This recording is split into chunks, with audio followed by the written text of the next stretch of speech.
नमस्कार साथियों, एक बार आप सबका फिर से बहुत बहुत स्वागत है आप सभी के अपने YouTube चैनल डियर गुरुजी पर। सो गाइस, एक और रीजनिंग की क्लास स्टार्ट करते हैं बीएड प्रवेश परीक्षा के लिए। बहुत ही ज़्यादा इंपॉर्टेंट ये क्वेश्चंस आपके होने वाले हैं, तो वीडियो को अंत तक आप लोग देखिएगा। इसके अलावा जितने भी लोग यहाँ पर जुड़े हुए हैं सभी लोगों से रिक्वेस्ट है कि इसके अलावा अभी सुबह 8 बजे भी एक क्लास चली थी जीके की। अगर आपने जीके वाली क्लास नहीं ली है तो नीचे डिस्क्रिप्शन बॉक्स चेक कर लीजिएगा, आपको वहाँ पर इस वीडियो का जो लिंक है देखने को मिल जाएगा। तो चलिए स्टार्ट करते हैं आज की इस क्लास को। और इसके अलावा रात को 8 बजे भी टेस्ट चलता है, तो 3 टाइम आप लोग याद रखिएगा। ये 3 टाइम पे आपकी जो क्लासेस चलती हैं, नीचे टेलीग्राम ग्रुप का लिंक दिया गया है, आप लोग हमारे टेलीग्राम ग्रुप से भी जुड़ सकते हैं। डेली आपको यहाँ पर जितना भी चीज़ें पढ़ाया जाता है उसका PDF बिल्कुल फ्री में आपको वहाँ पर प्रोवाइड किया जाता है। तो चलिए दोस्तों स्टार्ट करते हैं आज की इस क्लास को। तो आज का जो पहला क्वेश्चन है देखिए आपके सामने ये रहा। बहुत ही अच्छा क्वेश्चन है, बहुत ही इंपॉर्टेंट क्वेश्चन है। वीडियो को लाइक और शेयर करते हुए चलिएगा अगर आपको क्वेश्चन समझ में आ जाता है तो ध्यान देखिए, यहाँ पर AFKP को ZUPK लिखा गया है। समझिए भैया, ए का कोड क्या होता है? ए का कोड 1 होता है, जेड उसका अपोजिट है, यानी कि ए का अपोजिट जेड। एफ का अपोजिट देखिए, एफ का अपोजिट आपका क्या होता है? यू होता है। एफ का अपोजिट देखिए यू है। मैंने आपको बताया ना, यू का एफ होता है, एल का ओ होता है, वी का ई होता है, एस का एच होता है, आई का आर होता है। ऐसे आपको मैंने एक कोड आपको बताया था, ऑफ लव बाई सर जी, तो इसे आपको याद भी रखना है। के का देखिए पी है, पी का के है, यानी कि एक दूसरे के अपोजिट यहाँ पर लिखे गए हैं, तो वही सेम चीज़ हमको यहाँ पे भी करना है। ध्यान समझिएगा, बी का अपोजिट क्या हो जाएगा? बी का अपोजिट आपका वाई हो जाएगा। जी का अपोजिट आपका टी होता है, एल का अपोजिट क्या होता है? ओ होता है, और क्यू का अपोजिट आपका जे होता है। तो वाई टी ओ जे कहाँ पे आ रहा है सर? ऑप्शन नंबर बी में आ रहा है। तो ऑप्शन नंबर जो इसका बी है वो यहाँ पर बिल्कुल करेक्ट हो जाएगा। आप सभी लोग अब अगले क्वेश्चन से आप लोग खुद जवाब देने की कोशिश करेंगे। बहुत ही आसान सा क्वेश्चन है। दिया गया है मधुमक्खियाँ, मधुमक्खियों का संबंध अगर आपका भिनभिनाना से है तो उल्लू का संबंध किससे हो जाएगा? फटाफट जवाब देते हुए चलेंगे भाई। जो मधुमक्खियाँ आवाज़ निकालती हैं उनको हम लोग भिनभिनाना बोलते हैं। उसी प्रकार जो उल्लू आवाज़ निकालते हैं उनको क्या बोला जाता है? तो याद रखिए घुघुआना। काफ़ी सही जवाब आ रहा है, बहुत सारे लोगों ने यहाँ पर जवाब बिल्कुल सही दिया है, घुघुआना। तो ऑप्शन नंबर जो इसका डी है वो यहाँ पर बिल्कुल करेक्ट हो जाएगा। क्वेश्चन नंबर 3 ध्यान से देखिए, आपसे यहाँ पर क्या कह रहा है कि सुदृढ़ है उसका संबंध चिरकालिका से दिया गया है, तो वित्तीय का संबंध किससे हो जाएगा? देखते हैं इस क्वेश्चन का जवाब कितने लोग देते हैं, क्योंकि काफ़ी लोग को अर्थ ही नहीं पता होगा। तो बताइए सर, सुदृढ़ का संबंध अगर आपका चिरकालिका से है तो भैया सुदृढ़ का विलोम देखिए, सुदृढ़ का विलोम आपका चिरकालिका होता है। भाई सुदृढ़ मतलब जो दृढ़ हो, सुदृढ़ हो। चिरकालिका यानी कि छोटे समय के लिए जो दृढ़ बिल्कुल नहीं होता है, तो उसका विलोम है। तो इसी तरह वित्तीय का विलोम क्या हो जाएगा? वित्तीय मतलब भैया, वित्तीय मतलब वित्त मतलब क्या होता है? जो धन धनादि हो, तो उसका विलोम क्या हो जाएगा सर? दिवालिया। तो यहाँ पर जितने भी लोग दिवालिया जवाब दे रहे हैं वो लोग यहाँ पर बिल्कुल करेक्ट हो जाएंगे। चलिए क्वेश्चन नंबर 4 का भी जवाब देते हुए चलेंगे। फर्नीचर का संबंध अगर आपका बेंच से है तो लेखन सामग्री का संबंध किससे हो जाएगा? चलिए क्वेश्चन नंबर 4 है, सभी लोग जवाब देते हुए चलेंगे। तो भैया फर्नीचर के अंडर में क्या आता है? अंदर में आपका बेंच आता है। तो लेखन सामग्री के अंडर में क्या आएगा? क्या कुर्सी, कार्यालय, गोदाम आएगा? नहीं आएगा ना। लेखन सामग्री से संबंधित यहाँ पर क्या हो जाएगा? लेखनी यानी कि पेन हो जाएगा। तो ऑप्शन नंबर जो इसका ए है वो यहाँ पर बिल्कुल करेक्ट हो जाएगा। अगला क्वेश्चन देखिए आपसे क्या कह रहा है, बहुत ही अच्छा क्वेश्चन है। कोयला का संबंध अगर आपका काला डायमंड से है तो बताइए पेट्रोलियम का संबंध किससे हो जाएगा? सभी लोग जवाब देते हुए चलेंगे। क्वेश्चन नंबर 5 जो है इसका करेक्ट आंसर क्या हो जाएगा? देखते हैं कितने साथी यहाँ पर जवाब जो है सही देते हैं। तो भैया कोयला, काला डायमंड। तो अगर हम बात करते हैं कोयला और काला डायमंड के बारे में, तो कोयला जो है उसको ब्लैक डायमंड या काला डायमंड बोला जाता है। उसी तरह पेट्रोलियम को और क्या बोला जाता है भाई? पेट्रोलियम को हम लोग द्रव सोना बोलते हैं। तो जितने लोग नहीं जानते हैं याद रख लीजिए भैया, पेट्रोलियम को द्रव सोना बोला जाता है। ठीक है, द्रव सोना यानी कि लिक्विड आपका जो सोना है, लिक्विड जो गोल्ड है आपका बोला जाता है। बहुत ही इंपॉर्टेंट, याद रखिएगा। क्वेश्चन नंबर 6 का भी जवाब देते हुए चलेंगे कि भैया पोस्टर का संबंध अगर आपका दीवार से है तो फोटोग्राफ का संबंध किससे हो जाएगा? चलिए फटाफट जवाब देते हुए चलेंगे। सर पोस्टर कहाँ पे लगाया जाता है सर? आपका दीवार पे लगाया जाता है। सभी को पता है ना, पोस्टर जो है आपका दीवार पर लगाया जाता है। उसी प्रकार जो फोटोग्राफ है वो आपका कहाँ पे लगाया जाता है सर? फोटोग्राफ आपका फोटो फ्रेम में लगाया जाएगा। कहाँ पे लगाया जाएगा सर? फोटो फ्रेम में लगाया जाएगा। तो बिल्कुल सही बात है सर, फोटोग्राफ जो है आपका फोटो फ्रेम से। तो ऑप्शन नंबर डी जितने भी साथी जवाब दे रहे हैं वो लोग यहाँ पर बिल्कुल करेक्ट हो जाएंगे। अगला क्वेश्चन ध्यान समझिएगा, यहाँ पर आपको विषम बताना है। 4 ऑप्शन दिए गए हैं, spice jet, Kingfisher, air India और इंडिगो। आपको बताना है इन चारों में आपका विषम यानी कि डिफरेंट कौन सा है। इन चारों में एक ऐसा है जो अन्य 3 से डिफरेंट होगा, आपको उसी का जवाब देना है। देखते हैं इसका जवाब कितने लोग देते हैं। अब देखिए ध्यान से, स्पाइस जेट की बात करते हैं, किंगफिशर की बात करते हैं, इंडिगो की बात करते हैं। तो ये जो है आपकी कैसी प्राइवेट कंपनीज़ हैं। कैसी भाई? प्राइवेट एजेंसीज़ हैं। लेकिन अगर हम बात करते हैं एयर इंडिया के बारे में तो ये गवर्नमेंट है, तो ऑप्शन नंबर जो इसका सी है वो यहाँ पर बिल्कुल करेक्ट हो जाएगा। बात अलग है कि अब जो चीज़ें हैं वो बिकने की कगार में सब आ चुकी हैं। क्वेश्चन नंबर 8 का जवाब देते हुए चलेंगे सर। 500, 413, 112 और 433 में डिफरेंट कौन सा हो जाएगा? जितने भी लोग जुड़े हैं सभी लोग जवाब जो है ज़रूर देते हुए चलेंगे। चलिए भैया, क्वेश्चन नंबर 8 है, जवाब देखिए यहाँ पर आना शुरू हो गया है। समझिएगा ध्यान से, यहाँ पर भाज्य और भाज्य वाला रूल समझिए कौन सा आपका डिफरेंट हो जाएगा। चलिए, मैंने आपको एक हिंट दे दिया भाज्य और भाज्य का।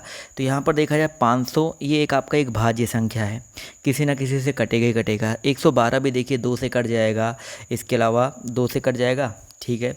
413 की बात करते हैं तो 413 जो है आपका 413 भी ध्यान से देखिएगा, किसी ना किसी से तो आपका ये कट ही जाएगा। 413 और 433 में ढूंढिए तो 413 भी आपका एक भाज्य संख्या है, ठीक है। लेकिन 433 की बात करते हैं तो ये आपका एक अभाज्य संख्या है, ठीक है। 433 जो आपका एक अभाज्य संख्या है, तो यहाँ पर ऑप्शन नंबर जो इसका डी है वो यहाँ पर क्या हो जाएगा? डिफरेंट हो जाएगा। चलिए आते हैं अगले क्वेश्चन पर। तो क्वेश्चन नंबर 9 देखिए, कह रहा है 37 है, 45 है। क्वेश्चन समझ लीजिए ध्यान से। 37 है, 45 है, 49 है, 65 है, 79 है। इन चारों में डिफरेंट कौन सा है, विषम कौन सा है? चलिए क्वेश्चन नंबर 9 है, फटाफट जवाब देते हुए चलेंगे।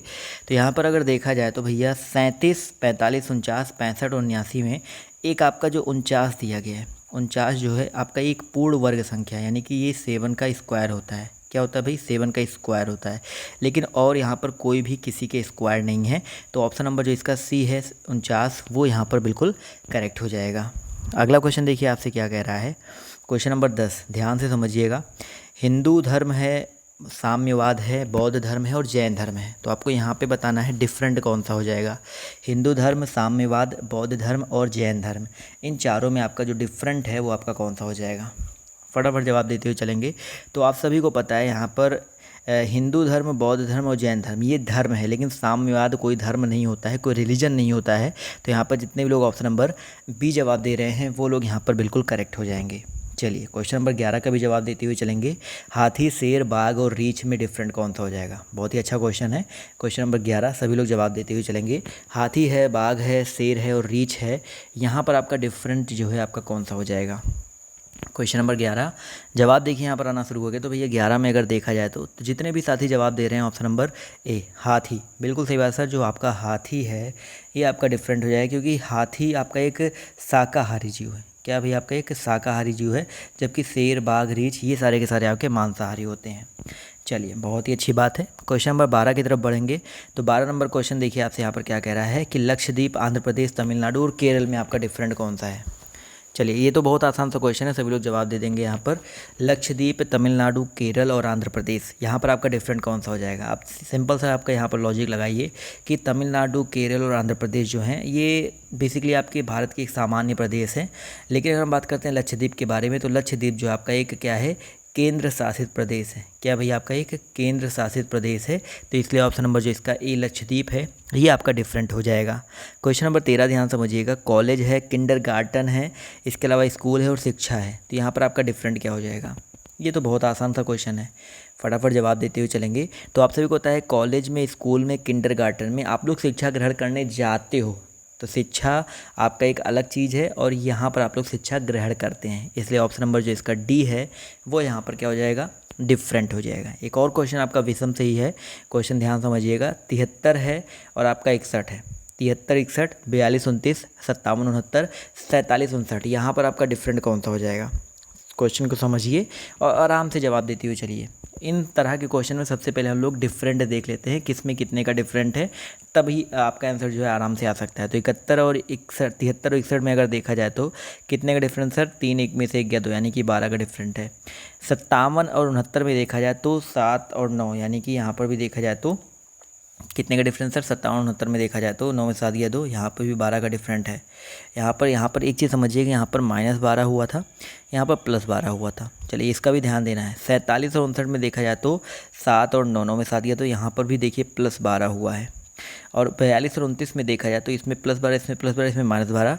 42 और 29 में अगर देखा जाए तो यहाँ पर देखा जाए 9 में से 2 गया आपका 7, यहाँ पर तो भाई 17 का डिफरेंट आ रहा है, सॉरी 13 का डिफरेंट आ रहा है, ठीक है। 9 में से 2 गया, यहाँ पर 13 का डिफरेंट आ रहा है, तो यहाँ पर प्लस और माइनस का ध्यान नहीं देंगे क्योंकि यहाँ पे 12 12 12 का डिफरेंट है और यहाँ पर जबकि 13 का डिफरेंट आ गया है। तो इस हिसाब से ऑप्शन नंबर जो इसका सी है वो आपका क्या हो जाएगा, डिफरेंट हो जाएगा, अलग हो जाएगा। क्लियर है? चलिए, बहुत ही अच्छी बात है। अगला क्वेश्चन देखिए आपसे क्या कह रहा है कि 15 नंबर क्वेश्चन यहाँ पर दिया गया है 527 क्वेश्चन मार्क 31 452। तो यहाँ पर आपको बताना है डिफरेंट कौन सा हो जाएगा। चलिए फटाफट जवाब देते हुए चलेंगे।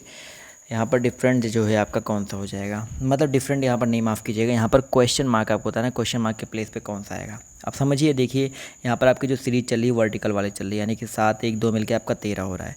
तो 7 1 2 मिलके कैसे 13 होगा, तो यहाँ पर समझिएगा 7 1 2 मिलके कैसे 13 हो सकता है।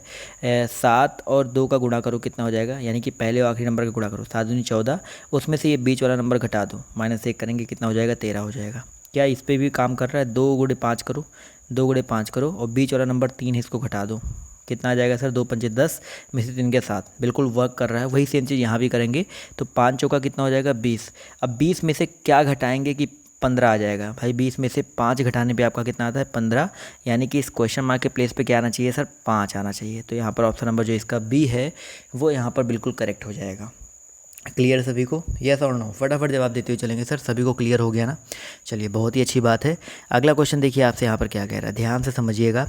48 12 25 5 64 16 81 9 क्वेश्चन मार्क 15 49 और 7। तो यहाँ पर आपको बताना है इस क्वेश्चन मार्क के प्लेस पे जो है आपका क्या आ जाएगा। सभी लोग जवाब देते हुए चलेंगे, इस क्वेश्चन मार्क के प्लेस पर जो है आपका क्या आ जाएगा। चलिए भाई, क्वेश्चन नंबर आपका यहाँ पर 16 है। समझिए क्वेश्चन को, ध्यान समझिएगा भैया। 12 है, 48 है, 25 है और 5 है। 5 का वर्ग 25 हो गया, 9 का वर्ग 81 हो गया, 7 का वर्ग 49 हो गया। तो नीचे वाले से तो हमको कोई मतलब नहीं है, वो उनका अपना खुद का कोई लॉजिक चल रहा है, ठीक है। हमें ऊपर वाले से मतलब रखना है क्योंकि हमें ऊपर वाला जो ये नंबर है निकालना है। तो यहाँ पर देखो 12 चौका 48, 12 में गुना 4 कर दिया, आपका ये नंबर आ गया। यहाँ पर 16 गुणे 4 कर दिया, 16 चौका कितना हो गया सर आपका 64 हो गया, ठीक है। वही 15 गुणे कितना करेंगे सर, सब में गुणे 4 हो रहा है ना, तो 15 गुणे भी हम लोग कितना कर देंगे, 4 कर देंगे, कितना आ जाएगा सर आपका 60 आ जाएगा। तो यहाँ पर 60 ऑप्शन नंबर जो इसका बी है वो यहाँ पर बिल्कुल करेक्ट हो जाएगा। चलिए क्वेश्चन नंबर 17 पर आते हैं। 17 नंबर क्वेश्चन देखिए क्या कह रहा है। यहाँ पर भी आपको इस क्वेश्चन मार्क के प्लेस पर क्या आएगा ये आपको बताना है। समझिए ध्यान से इस क्वेश्चन को, क्या करना है, कैसे करना है, क्यों करना है, सब कुछ आपको समझाते हुए चलेंगे इस क्वेश्चन में। तो यहाँ पर देखिए 12 है, 20 है, 13 है, 27 है, 18 है, 20 है, यही तो दिया गया ना। तो एक काम करिए ना, यहाँ पर इस क्वेश्चन को कैसे लगा सकते हैं हम लोग। यहाँ पर देखिए ये 12 और 13 को लीजिए, 12 और 13 को लेंगे, अगर हम जोड़ेंगे तो 12 + 13 मिलकर कितना हो जाएगा सर आपका 3 2 5 25 हो जाएगा ना। और ये जो इधर उधर नंबर है 27 और 18, इनको भी जोड़िए, कितना हो जाएगा सर 27 + 18 करते हैं तो 8 और 7 15 और 2 1 3 1 4, ठीक है, 45 आ गया। तो ये जोड़ 45 आया, ये जोड़ आपका 25 आया। 45 में से 25 को घटा देंगे तो आपका कितना आ जाएगा, 20 आएगा ना। हमने क्या किया, किनारे किनारे वाले नंबर को जोड़ा और आपस में घटा दिया, तो ये बीच वाला नंबर आ गया। क्या सेकंड में भी फॉलो कर रहा है? सेकंड में भी वही करते हैं, 16 और 12 को जोड़ते हैं भैया। 16 12 कितना होता है सर आपका 6 2 8, यानी कि आपका 28 होता है। उसमें से घटा देंगे 6 और 9 15 को घटा देंगे, 9 6 15 को घटाएंगे ना, कितना देखिए 28 से 15 घटाएं 13 आएगा। जी हाँ, 13 आ रहा है यहाँ पर, यानी कि लास्ट वाले में भी यही सेम चीज़ जो हमारा रूल है फॉलो होगा। तो यहाँ पर लास्ट वाले में भी वही सेम चीज़ देख लेते हैं। पहले क्या भैया, 5 और 4 है 9, और 11 और 10 कितना होता है सर आपका 21 होता है। 11 10 21 होता है। 21 में से 9 को घटा देंगे, बताइए सर कितना आ जाएगा। 21 में से 9 को घटाने पर कितना आएगा सर, बिल्कुल सही जवाब आ रहा है। चलिए, बिल्कुल सही जवाब आ रहा है सर। 21 में से हम लोग अगर 9 को घटाएंगे तो आपका 12 आ जाएगा। तो ऑप्शन नंबर बी, जितने भी लोग जवाब दे रहे हैं वो लोग यहाँ पर बिल्कुल करेक्ट हो जाएंगे। क्लियर है? चलिए आते हैं अगले क्वेश्चन पर। तो क्वेश्चन नंबर आपका यहाँ पर 18 देखिए ध्यान से क्या कह रहा है। चिन्हों तथा संख्याओं में निम्नलिखित 4 में से कौन से विनिमय दिए गए समीकरण को सही बना देंगे। चलिए क्वेश्चन नंबर 18 है, सभी लोग जवाब देते हुए चलेंगे। यहाँ पर कौन सा जो है बिल्कुल सही बना देगा, समझिएगा। अब इसको चारों ऑप्शन को हमें चेक करके ही देखना पड़ेगा, और कोई तरीका नहीं होता इस क्वेश्चन को सॉल्व करने का। तो जैसे 6 गुणे 4, 6 चौका 24 + 2 आपका 16 होना चाहिए, जबकि ये नहीं आ रहा। तो हम पहला ऑप्शन पहले उठा करके देखते हैं। पहला ऑप्शन उठा के देखेंगे तो 6, आप लोग भी कोशिश करते हैं कॉपी पेन साथ में रखिएगा। 6 प्लस कितना हो जाएगा, देखिए पहले प्लस है ना, सॉरी यहाँ पर क्वेश्चन को मैंने थोड़ा सा मिस्टेक से पढ़ा है। यहाँ पर प्लस और गुना और 4, समझिएगा, प्लस और गुना और 4। चलो ठीक है, चारों में से कौन सा विनिमय सही बना देगा। अच्छा ठीक है, जो मैं कह रहा था वही सही था। तो यहाँ पर पहले जो गुना है, ये पहले 6 + 4 और प्लस को फिर से यहाँ पर क्या करना है, गुना करना है। यहाँ पर समझ नहीं आ रहा है क्वेश्चन में कहना क्या चाह रहा है, मैंने कुछ मिस्टेक किया है क्या। प्लस और गुना और 4, इसका मतलब क्या हुआ, प्लस और गुना 4 और 6। अच्छा ठीक है। यहाँ पर क्वेश्चन कहना जाए चिन्हों तथा संख्याओं में निम्नलिखित 4 में से कौन सा भिन्न में दिए गए समीकरण को सही बना देगा। यानी कि पहले वाले ऑप्शन में प्लस और गुना और 4, यानी कि प्लस को गुना करना है और गुना को 4 कर देना है, यही तो कहना चाह रहा है। मेरे हिसाब से तो यही कहना चाह रहा है, क्योंकि यहाँ पर पहले ऑप्शन में थोड़ा सा कन्फ्यूजन इसलिए है क्योंकि यहाँ पर बीच में कॉमा नहीं लगाया और किसको चेंज करना ही नहीं क्लियर हो पाया। लेकिन जैसे ऑप्शन नंबर सी में क्लियर हो जा रहा है कि प्लस और गुना, यानी कि प्लस को गुना कर देना है और गुना को प्लस कर देना है, 4 को 6 कर देना, 6 को 4 कर देना है, इससे क्लियर हो रहा है। और यहाँ भी ऑप्शन में देखिए क्लियर हो रहा है, बट यहाँ ऑप्शन नंबर फर्स्ट में क्लियर नहीं हो रहा है, तो ऑप्शन नंबर फर्स्ट को भी हम लोग नहीं देखते हैं, ऑप्शन नंबर सी और बी को देख लेते हैं। तो सी और बी को देखेंगे तो देखिए ध्यान से, 6 गुना 4 है ना, तो 6 गुना 4 है तो 4 और 6 हो जाएगा, और यहाँ पर प्लस और गुना है तो यहाँ पर क्या हो जाएगा, प्लस हो जाएगा। फिर यहाँ पर प्लस को गुना कर देना, गुने कर देंगे 2, और 16 और 2 को तो बदलना है नहीं, तो देखिए क्या आता है, 6 दूनी 12 और 12 + 4 मिलकर कितना हो गया सर, 16 हो गया ना सर 16। तो इसलिए ऑप्शन नंबर जो इसका सी है वो यहाँ पर करेक्ट हो जाएगा। समझ में आ गया ना क्वेश्चन में क्या करना था। थोड़ा सा यहाँ पर ये ऑप्शन नंबर जो इसका फर्स्ट है वो गलत दिया गया है, मिस प्रिंट हो गया होगा। चलिए आते हैं अगले क्वेश्चन की तरफ। तो अगला क्वेश्चन देखिए क्या कह रहा है कि एक संख्या उसके व्युत्क्रम का योग 17/4 है, तो संख्याएं ज्ञात कीजिए। अब समझिए भैया, संख्याएं ज्ञात करना है तो जैसे यहाँ पर 2 1/2 है, 4 1/4 है, 3 1/3 है, तो एक सिंपल सा इनको जोड़ करके देख लेते हैं। जो आपका ऑप्शन जोड़ने पे इतना आ जाता है वही आपका हो जाएगा। जैसे पहला ऑप्शन जोड़ के देखिए, 2 + 1/2 जोड़िए तो कितना आ जाएगा सर, 2 दूनी 4 1 5/4 आएगा। तो पहला ऑप्शन नहीं होगा क्योंकि हमें 17/4 लाना है। इनको जोड़ के देखिए, 4 + 1/4 जोड़ेंगे तो 4 चौका 16, 1 17/4 आ गया। यानी कि देखिए यहाँ पर 17/4 आ गया, तो ऑप्शन नंबर जो इसका बी है वो यहाँ पर क्या हो जाएगा, करेक्ट हो जाएगा। क्लियर है। अगला क्वेश्चन देखिए ध्यान से, यहाँ पर क्वेश्चन नंबर 20 है, और इस क्वेश्चन का जवाब जो आप सभी को कमेंट करके होमवर्क करके जवाब देना है। होमवर्क आपका है, आप लोग इसका जवाब जो है दे सकते हैं। टेलीग्राम पर भी आप लोग इसका जो जवाब है ग्रुप में सेंड कर सकते हैं, और टेलीग्राम ग्रुप से जुड़ जाइए। नीचे अभी 8 बजे वाली क्लास अगर आपने नहीं ली थी तो जा करके उसको भी ले लीजिए। आप सभी को आपके आने वाले एग्जाम्स के लिए बेस्ट ऑफ लक। जितने भी आपके एग्जाम आने वाले हैं सभी लोग जा करके अच्छे से एग्जाम दीजिएगा। तो आज की इस वीडियो में इतना ही। बाय बाय, टेक केयर, जय हिंद, जय भारत। मिलते हैं आप सभी से नेक्स्ट वीडियो में।